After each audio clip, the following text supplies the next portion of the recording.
క్రీస్తునందు ప్రియులైన వారందరికీ కూడా మరొకసారి ఈ లెంట్ కాల దినములలో మీకందరికీ క్రీస్తు ప్రభుల వారి నామమున శుభములు వందనాలు తెలియజేస్తూ ఉన్నాను.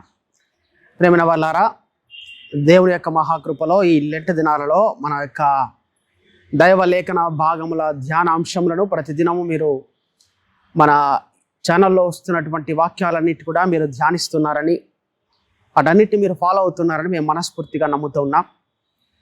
ఈ వాక్యాల ద్వారా మీరు ఆశీర్వదించబడాలని మా కోరిక. కాబట్టి వాక్య ధ్యానాంశములను తప్పక మీరు మాతో పాటుగా ఫాలో అవ్వండి, మాతో పాటుగా ప్రార్థనలో ఏకీభవించండి. దేవుడు మీ కొరకు దాచి ఉంచిన ఆశీర్వాదాలు పొందుకోవలసిందిగా ప్రేమతో మీకు అందరికీ వినపిస్తూ ఉన్నాను. ప్రేమైన వారులారా, ఇలాంటి దినాలలో మనం ధ్యానించబోతున్నటువంటి అంశాలు దేవుని యొక్క శ్రమల గురించి మనము ప్రతిదినము ధ్యానించబోతున్నాం. ఆయన శ్రమ పడటం వలనే మనకు నిత్య జీవము, ఆయన మరణించడం వలనే మనకు నిత్య జీవము, ఆయన రక్తాన్ని శరీరాన్ని నల్లగొట్టుకోవడం వలనే మనకు నిత్య జీవము. కాబట్టి ఆ నిత్య జీవానికి కారకమైనటువంటి క్రీస్తు ప్రభుల వారి యొక్క శ్రమలను, వారి మరణాన్ని, వారి పునరుత్థానాన్ని మన జ్ఞాపకం చేసుకుంటూ ప్రతిదినము ఆయనకు కృతజ్ఞతలు చెల్లించడము మన బాధ్యత. కాబట్టి ఈరోజు కూడా మనం ఒక శ్రేష్టమైనటువంటి వాక్య భాగాన్ని మనం ధ్యానించుకుందాం. మత్తయి సువార్త 26వ అధ్యాయము 47వ వచనం నుంచి 51వ వచనం దాకా మనం చదువుకుందాం. మత్తయి సువార్త 26వ అధ్యాయము 47వ వచనము. ఆయన ఇంకనూ మాట్లాడుచుండగా 12 మందిలో ఒకడగు యూదా వచ్చెను. వారితో కూడా బహుజన సమూహము కత్తులు గుదియలు పట్టుకొని ప్రధాన యాజకుల యొద్ద నుండి, ప్రజల పెద్దల యొద్ద నుండి వచ్చెను. ఆయనను అప్పగించువాడు, నేనెవరిని ముద్దు పెట్టుకొందునో ఆయనే యేసు. ఆయనను పట్టుకుని వారికి గుర్తు చెప్పి వెంటనే యేసు వద్దకు వచ్చి, బోధకుడా, నీకు శుభమని చెప్పి ఆయనను ముద్దు పెట్టుకొనెను. యేసు, చెలికాడా, నీవు చేయవచ్చినది చేయమని అతనితో చెప్పగా వారు దగ్గరకు వచ్చి ఆయన మీద పడి ఆయనను పట్టుకొనిది. ప్రార్థన చేసుకుందాం. ప్రేమామయుడమైనటువంటి మా ప్రియ పరలోకపు తండ్రి, కృపగల దేవా, నీకు వందనాలు ప్రభువా. ఈ లెంట్ దినాలలో మరొక మారు నీ వాక్యాన్ని ధ్యానించబోతున్నాం. మీ సహాయము దయచేయండి ప్రభా. ప్రతి ఉదయమున మీరు మీకు వెదజల్లుతున్నటువంటి మీ కృపకు పాత్రులమై, ఆ కృపలో భాగంగా మీరు వెదజల్లుతున్నటువంటి పరలోకపు మన్నా అనబడినటువంటి దైవలేఖన భాగములను కూడా మేము ధ్యానించి వాటిని ఆరగించి మా శరీరాలకు, మా ఆత్మలకు కావలసిన పరిపూర్ణమైన అభిషేకాన్ని పొందుకునే కృపను దయచేయమని మాట్లాడబోతున్నటువంటి దినదాసుని నీ చేతిలో పనిముట్టుగా సాధనంగా వాడుకొని సంఘమంతటికి నీ శరీరంలో కావాల్సినటువంటి పోషకాలను దయచేయమని మా ప్రభువైన క్రీస్తు ద్వారా అడిగి వేడుకుంటున్నాము తండ్రి, ఆమేన్. ప్రేమైన వాళ్ళారా, మత్తయి సువార్త 26వ అధ్యాయము 47వ వచనంలో క్రీస్తు ప్రభుల వారిని తన సొంత జనమైనటువంటి తన శిష్యులలో ఒకడైనటువంటి యూదా గారు అప్పగించినటువంటి ఉదంతాన్ని మనం చదువుకున్నాం. యేసుక్రీస్తు ప్రభు తను మరణానికి తను తాను అప్పగించుకోవడానికి ముందుగానే తను చేయబోతున్నటువంటి పనులన్నీ కూడా శిష్యులకు వివరించారు. ముందుగానే యెరూషలేము దేవాలయంను చూసి, ఇదిగో యెరూషలేము దేవాలయము, ఆ యెరూషలేము దేవాలయం యొక్క సౌందర్యాన్ని చూసి మంత్రముగ్ధులవుతున్న తన శిష్యులను చూసి క్రీస్తు ప్రభుల వారు చెప్పిన మాట, అయ్యో మీరు ఈ ఆలయాన్ని చూసి ఇంత మురిసిపోతున్నారు కదా, ఈ ఆలయము పోతా ఉంది, రాతి మీద రాయి లేకుండా కూలబడిపోతా ఉంది. ఈ కూలబడినటువంటి రాయి లాగానే ఈ రాయిని, ఈ ఆలయాన్ని నేను తిరిగి 3 రోజుల్లో కడతానని దేవుడు చెప్పినప్పుడు పక్కన ఉన్నటువంటి పరిసయ్యులు, సద్దుకాయులు వీళ్ళంతా కూడా పక్కన నవ్వి క్రీస్తుని ఎగతాళి చేసినటువంటి సందర్భాన్ని మనం చూస్తూ ఉన్నాం. దాని అర్థము, దేవుని ఆలయమైనటువంటి తన శరీరాన్ని కొలగొట్టి 3వ నాడు తను తిరిగి మరణాన్ని జయించి పునరుత్థానంలో తిరిగి లేస్తానని తను చెప్పకనే తన మాటల ద్వారా చెప్పడం, వాటిని వివరించడం, గ్రహించలేనటువంటి చెవులు కలిగి ఉండటం గ్రహించలేనటువంటి హృదయాలు కలిగి ఉండటం వారి దౌర్భాగ్యం ఆ సమయంలో. అయితే మన పరిస్థితి వారితో పోలిస్తే చాలా మెరుగై ఉన్నది. ఎందుకంటే ఆ దౌర్భాగ్య స్థితిలో మనం లేము. ఎందుకంటే క్రీస్తు ప్రభుల వారు ఇప్పుడు మోకరించి ప్రార్థించిన ప్రతిసారి కూడా మనకు ఆయన రాసినటువంటి, ఆయన మాట్లాడినటువంటి ఈ మాటలన్నిటిలో 31,101 వచనాలు పరిశుద్ధ గ్రంథంలో రాయబడి ఉన్నాయి. 31,101 వచనాలు క్రీస్తు ప్రభుల వారి ద్వారా తండ్రి, కుమార, పరిశుద్ధాత్మ త్రియేక దేవుని ద్వారా మాట్లాడినటువంటి ఈ మాటలన్నిటిలో గల గూఢ అర్థాలను మనం మోకరించి ప్రార్థించిన వెంటనే వాటన్నిటిలో ఉన్నటువంటి సత్యాలను బయలుపరిచే గొప్ప దేవుడు. సో వాళ్ళతో మనం కంపేర్ చేసుకుంటే మనం చాలా ఉన్నతమైన స్థితిలో ఉన్నాం.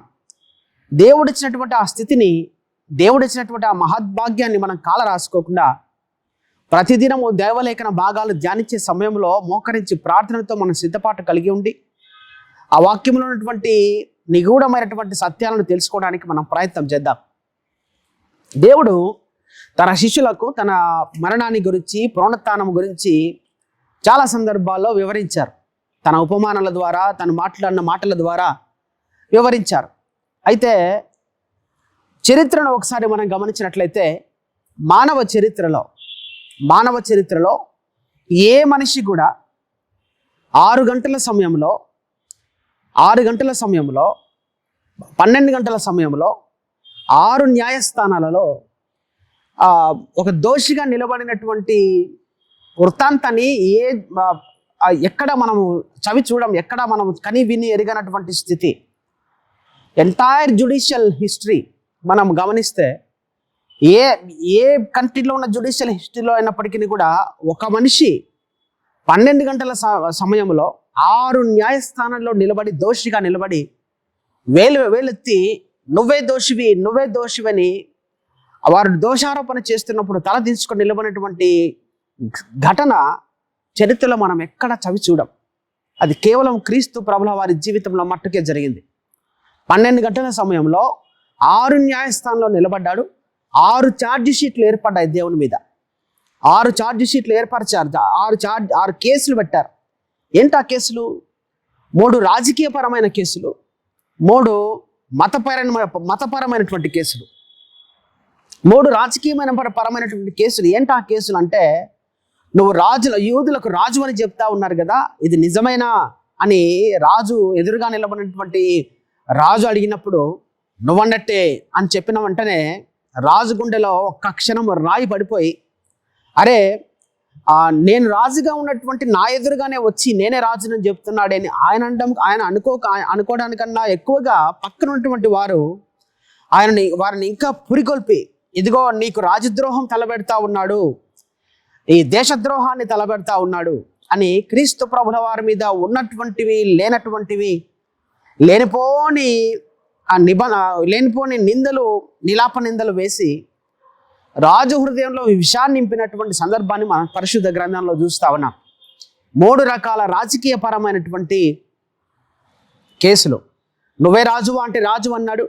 మిగతా వాళ్ళు చెప్పడము, మిగతా పక్కన ఉన్నటువంటి వారంతా ఈ ధర్మశాస్త్ర ఉపదేశకులు, పరిసయ్యులు, శాస్త్రులు వీరంతా చెప్పడం ఏమని చెప్తా ఉన్నారు? ఇదిగో యూదులందరికీ తనే రాజునని ప్రకటించుకుంటూ ఉన్నాడు. నేనే మీకు రాజును, ఉన్నటువంటి పిలాతు కాదు, హేరోదు కాదు, వీళ్ళందరూ కాదు రాజులు, నేనే రాజునని క్రీస్తు చెప్పుకుంటున్నాడని వారితో చెప్పడం, వాళ్ళకి అగ్గి మీద గుగ్గిలం అన్నట్లుగా, నిప్పు మీద ఉప్పేసినట్లుగా వారికి ఇంకా లేనిపోని చెప్పడం వల్ల ఇంకా రౌద్రంతో, కోపంతో దేవుని మీద, క్రీస్తు ప్రభువుల వారి మీద ఆవేశంతో ఊగిపోవడం మనం చూస్తూ ఉన్నాం. అది రెండవ కేసు. అయితే 3వ కేసు, ఈయన వలన దేశంలో లా అండ్ ఆర్డర్ డిస్టర్బ్ అవుతా ఉంది అని 3 రకాల రాజకీయపరమైనటువంటి కేసులు క్రీస్తు ప్రభుల వారి మీద ఉంచారు. అదే రీతిగా 3 రకాల మతపరమైనటువంటి కేసులు. ఏంటా మతపరమైనటువంటి కేసులు? ఆయన చెబుతా ఉన్నాడు, నేను అబ్రహామును, ఇస్సాకును మీరు చూడకముందే నేను చూసినాను, అంటే నేను మొదటి నుంచి ఉన్నవాడను అని చెప్పిన వెంటనే వారు అక్కడ ఉన్నటువంటి ఆలయంలో సెన్హెడ్డన్లో కూర్చొని, ఆ సమాజ మందిరంలో కూర్చొని ఉన్నటువంటి ఆ మత పెద్దలందరూ కూడా వారి బట్టలు చించుకొని, మా తండ్రినటువంటి అబ్రాహామును నువ్వు నీ కన్నులారా చూసినావా? ఎలా సాధ్యం అది? ఏం మాట్లాడుతూ ఉన్నావు? నీకు పట్టుమని 30-40 సంవత్సరాలు లేవే? 1000 సంవత్సరాల క్రితం ఉన్నటువంటి మా తండ్రి అయినటువంటి అబ్రహాం గారిని నువ్వు కల్లారా చూస్తావని చెప్తా ఉన్నావు. This is completely blasphemy. దేవునికి విరోధమైనటువంటి మాటలు, ఇది దైవ దూషణ అని వారు దేవుని మీద, యేసుక్రీస్తు ప్రభుల వారి మీద, అది మొదటి కేసు అయితే, రెండవ కేసు క్రీస్తు ప్రభుల వారు ఒక చోట ఒక సందర్భంలో తన శిష్యులతో చెబుతా ఉన్నారు, అయ్యా మీరు నా శరీరమును తిని నా రక్తమును త్రాగితేనే మీకు పరలోక రాజ్యంలో మీరు వారసత్వాన్ని పొందుకుంటారు. నా శరీరం తిననివాడు, నా రక్తంలో పాలు పొందని వాడు పరలోక రాజ్యంలో అడుగు పెట్టడానికి అనర్హుడు అని క్రీస్తు ప్రభుల వారు చెప్పిన వెంటనే ఆయనను ఫాలో అవుతున్నటువంటి, అప్పటిదాకా ఆయనను ఫాలో అవుతున్నటువంటి శిష్యులు కూడా ఆయనను వెంబడించటము, ఆ రోజు మొదలుకొని ఆయనను వెంబడించటము మానివేసిరి అంటాడు పరిశుద్ధ గ్రంథంలో, స్పష్టంగా రాస్తాడు ఆ మాట. క్రీస్తు ప్రభుల వారు ఆ మాట చెప్పిన వెంటనే ఆయన శిష్యులు కూడా 3.5 సంవత్సరాలు చాలా నమ్మకంగా తిరిగినటువంటి శిష్యులు కూడా యేసుక్రీస్తున ప్రభువును ఫాలో అవటం మానేస్తూ ఉన్నారు. ఎందుకు మానేసినారు? ఆ మానేసినటువంటి సంఘటన, మానేసిన వెంటనే గమ్మునున్నారా వీళ్ళు? బయటకు వెళ్ళి అందరికీ చెప్పినారు.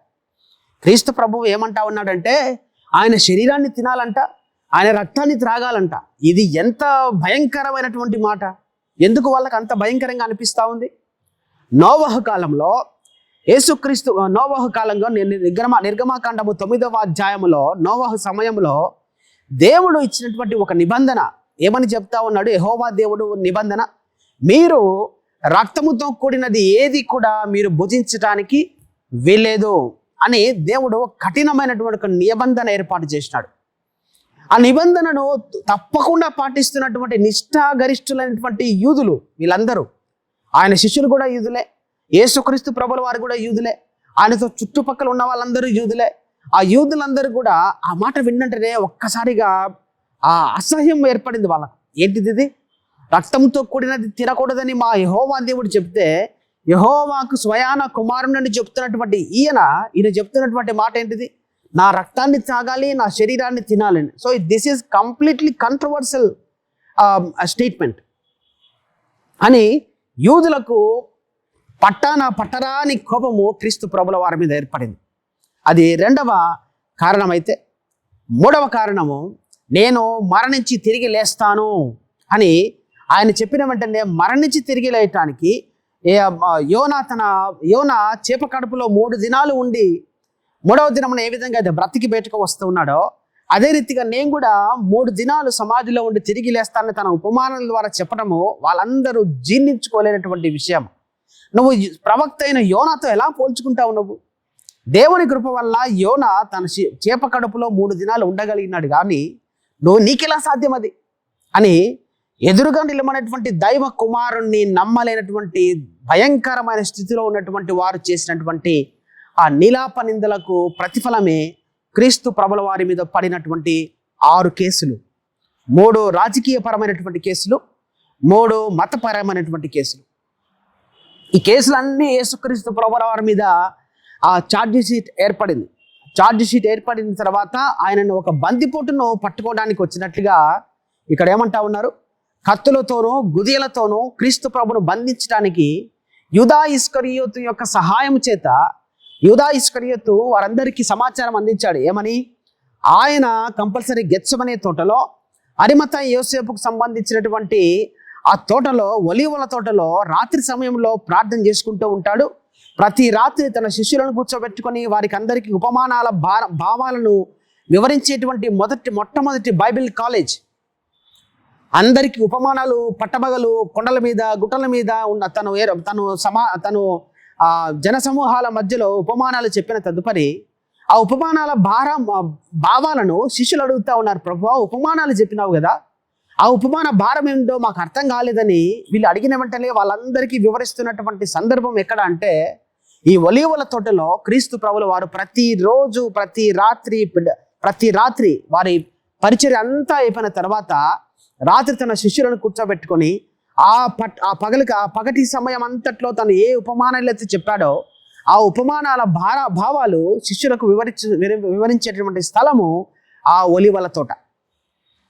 ఆ ఒలీవల తోటలో ఖచ్చితంగా మీరు క్రీస్తు ప్రభువును మీరు కనుగొనవచ్చు అని యూదా శిష్యుడే కాబట్టి, యూదా కూడా ప్రతిదినం ఆ ఉపమానాల భావాలను విన్నవాడే కాబట్టి, ఆయన ఎక్కడ ఉంటాడో ఆయన తెలుసు కాబట్టి, ఆ యేసుక్రీస్తు ప్రభుల వారి యొక్క పరిచర్యకు ఆయనే ట్రెజరర్ కాబట్టి, ఆయనే డబ్బులంతటిని మేనేజ్ చేసేటువంటి వ్యక్తి కాబట్టి, ఆయన ఎక్కడుంటాడో ఏ సమయంలో ఎక్కడుంటాడో ఆయనకు తెలుసు కాబట్టి, స్పష్టంగా తెలుసు కాబట్టి వారికి సమాచారం ఇచ్చాడు.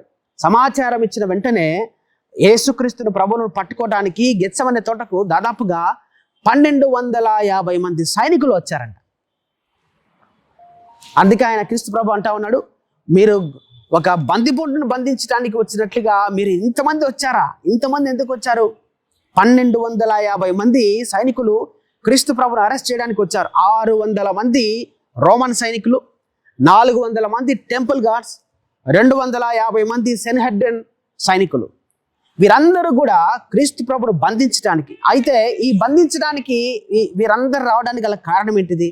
రోమన్ సైనికులు రావడానికి కారణము, ఈ టెంపుల్ గార్డ్స్ రావడానికి గల కారణము, సెన్హెడ్రన్ సైనికులు రావడానికి గల కారణము, ఈ టెంపుల్ గార్డ్స్ వస్తున్నారంటే, రోమన్ సైనికులు వస్తున్నారంటే దానికి కారణము ఆయన మీద ఉన్నటువంటి ఈ రాజకీయపరమైనటువంటి ఛార్జ్ షీట్లో భాగంగా వారికి అరెస్ట్ వారెంట్ ఉంది కాబట్టి క్రీస్తు ప్రభును అరెస్ట్ చేయడానికి వచ్చారు.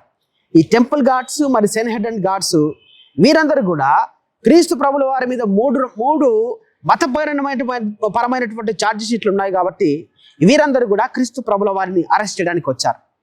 అయితే తను అరెస్ట్ చేయడానికి వస్తున్నటువంటి ఆ సందర్భంలో క్రీస్తు ప్రభుల వారు చెప్పినటువంటి మాటలు ఏమంటా ఉన్నాడు? చాలా శాంతితో, చాలా ప్రేమతో తాను అర్పించుకోవటానికి సిద్ధపడి ఉన్నాడు కాబట్టి గెత్సెమనే తోటలో తను చేసినటువంటి ప్రార్థన చాలా అద్భుతమైన ప్రార్థన. ఒక భక్తుడు అంటాడు, క్రీస్తు ప్రభు శిలువ మీద పడినటువంటి వేదన కన్నా గెత్సెమనే తోటలో ఆయన చేసిన ప్రార్థనలో ఆయన అనుభవించిన భారము అత్యంత భారము కలిగినదంట. ఎందుకంటే ఆ భారాన్ని శిలువలో ఆయన పడవలసినటువంటి భారము, లేదా ఈ సైనికులు తన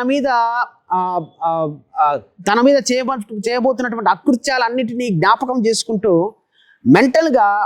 మెంటల్గా తన ప్రిపరేషన్ కావటం అనేది ఫిజికల్గా తను పొందేటువంటి ఆ బాధల కన్నా ఈ బాధ చాలా భారమైనటువంటి బాధ. ఆ బాధను భరించి దాని మీద జయాన్ని పొందుకొని దాన్ని జయించి క్రీస్తు ప్రభుల వారు శిలువ మీద మరణించడానికి తాను సిద్ధపడి ఏమంటా ఉన్నాడు? బందిపోటును బంధించడానికి వచ్చారు కదా, మీరు అంతగా శ్రమ పడాల్సిన అవసరం లేదు. I am ready to be crucified, నేను మీకోసం చనిపోవడానికి సిద్ధంగా ఉన్నాను, లెట్ us గో అని ఆయన తాను అర్పించుకొని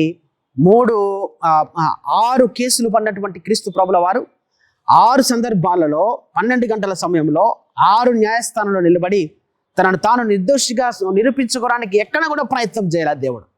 అయితే క్రీస్తు ప్రభు నిర్దోషి అని జడ్జిమెంట్ ఇవ్వడానికి ఒక వ్యక్తి చాలా భయంకరంగా ప్రయత్నం చేస్తాడు. దాదాపుగా 7 సార్లు పిలాతు క్రీస్తు ప్రభు నిర్దోషి అని జడ్జిమెంట్ ఇవ్వడానికి చాలా శతవిధాల ప్రయత్నం చేస్తాడు. అయ్యా, నోరు తెలిసి నువ్వు ఒక్క మాట మాట్లాడు, నేను ఈ మాట చెప్పలేదని నువ్వు చెప్పు, నువ్వు చెప్పిన వెంటనే నువ్వు నిర్దోషం అంటే నేను ప్రకటించి బయటకు పంపించేస్తా. మీరు చెప్పినటువంటి మాటల వల్ల వారందరూ వచ్చి పిలాతు దగ్గరికి వచ్చి ఆయనను సిలువ వేయడి అందరూ కేకలు వేస్తూ ఉంటే ఈయన యందు నాకు ఏ దోషము కనపడట్లేదు. అయితే మీరు చెబుతున్నారు కాబట్టి ఈయనకు కొరడా దెబ్బలు 1 తక్కువ 40 కొరడా దెబ్బలు కొట్టించి ఈయనను వదిలిపెడతానని చెప్పి కొరడా దెబ్బలు ఇవ్వటానికి కొరడా శిక్షకు ఆయనను అప్పగిస్తాడు. ఆ కొరడా శిక్షకు అప్పగించిన తర్వాత ఆయన శరీరం మీద తుట్లు పడినట్టుగా కొరడా దెబ్బలు పడిన తర్వాత కూడా జనాలందరూ సాటిస్ఫై కాలే. నో, ఆయనను సిలువ వేయవలసినదే, ఆయన శిలువ మీద మరణించవలసినదే అని ఈ పరిసయ్యులు శాస్త్రుల ద్వారా ప్రేరేపించబడినటువంటి జనమంతా కూడా సిలువ వేయుడని క్రీస్తు ప్రభుల వారి యొక్క మరణం కోసం జనాలు ఎదురు చూసినట్టుగా మనం చూస్తూ ఉన్నాం. కాబట్టి ప్రియమైన దేవుని బిడ్డలారా, ఈ శ్రమల దినాల్లో మనం జ్ఞాపకం చేసుకోవాల్సినది ఇక్కడ ఆరంభమైనటువంటి ఆయన శ్రమ శిలువ మీద మరణించేంత వరకు, ఆయన సమాధి చేసేంత వరకు దాదాపుగా 14 స్టేజ్లు ఉన్నాయి. ఆ 14 స్టేజ్లు కూడా మనం రాబోతున్న దినాల్లో మనం ధ్యానం చేసుకుందాం. ఆ 14 స్టేజ్లలో దేవుడు చేసినటువంటి గొప్ప కార్యాలను మనం జ్ఞాపకం చేసుకుందాం. ఆ 14 స్టేజ్ల ద్వారా 14 రకాల ఆశీర్వాదాలు మనకు ఎలా దాచి ఉంచాడో దేవుడు మనం జ్ఞాపకం చేసుకుందాం, వాటి గురించి ధ్యానిద్దాం. అవయా డలా రోసా అనేటువంటి మాటను మా పెద్దలు చెప్పారు, వేదాంత పండితులు చెప్తా ఉన్నారు. క్రీస్తు శ్రమల మార్గము. ఆ క్రీస్తు శ్రమల మార్గములో మనము ఆ క్రీస్తు శ్రమల మార్గమే మన పరలోక మార్గము. ఆయన శ్రమల మార్గము గుండా వెళ్ళటం వలన ఆ మార్గంలో ఉన్నటువంటి అడ్డంకులన్నీ ఒక్కొక్కటిగా దేవుడు తొలగించుకుంటూ మనం ఏ విధంగా పరలోకానికి చేరవలసిన వారమో ఆ విధంగా క్రీస్తు ప్రభుల వారు ఆ మార్గం అంతటినీ సరళం చేసినాడు. కాబట్టి ప్రియమైన దేవుని బిడ్డలారా, ఈ శ్రమల దినాల్లో దేవుని శ్రమలను జ్ఞాపకం చేసుకుందాం. ఆయన శరీరాన్ని, ఆయన రక్తాన్ని ప్రతిదినము మనం తినటము త్రాగటం కాక, అవి మాత్రమే కాక ప్రతిదినము ఆయన పరిశుద్ధ గ్రంథాన్ని చదవటం, ధ్యానించటం, ప్రార్థనలు గడపడం ద్వారా దేవుడు మన కొరకు దాచి ఉంచిన ఆశీర్వాదాలు మనం అందరం పొందుకుందాం. క్రీస్తు ప్రభుల వారు శిలువ మీద పడినటువంటి ఆ మరణ వేదనకు ఉపయోగంగా, వేతనకు ఊరికే ఉట్టిగా ఆయన చనిపోవటం లాభం లేదు. మన పరలోక రాజ్యంలో చేరాలనే కోరికతో ఆయన మరణించాడు. ఆయన కోరికను మనం నెరవేర్చాలి. పరలోక రాజ్యంలో మనము అడుగు పెట్టిన వెంటనే క్రీస్తు ప్రభు మనల్ని చూసి ఆనందంతో నా బిడ్డలు నా కొరకు వచ్చేసారు అనేటువంటి ఆ ఆనందము క్రీస్తు ప్రభులో మనం అందరం చూడాలి. కాబట్టి ప్రేమైన వారలారా, దేవుని యొక్క కృపకు పాత్రలు అవుదాం. ఆ పరిశుద్ధాత్మ యొక్క నడిపింపుకు మనం సిద్ధపడదాం. ఆ పరిశుద్ధాత్మ యొక్క నడిపింపు మనలో ఉండాలి అంటే, మనకు కావాలంటే మన ఆత్మను సిద్ధపరచుకుందాం, మోకరించి ప్రార్థిద్దాం. మోకాళ్ళ ప్రార్థన అనేటువంటి బలమైనటువంటి ఆయుధాన్ని మనం పొందుకొని దేవుని యొక్క ఆశీర్వాదాలకు పాత్రలయ్యే రీతిగా ఆ పరిశుద్ధాత్మ దేవుడు మనందరినీ తన కాపుదలలో, తన భద్రతలో నడిపించి సంరక్షించి కాపాడును గాక. దేవుని మాటలను ఆశీర్వదించును గాక. వందనాలు.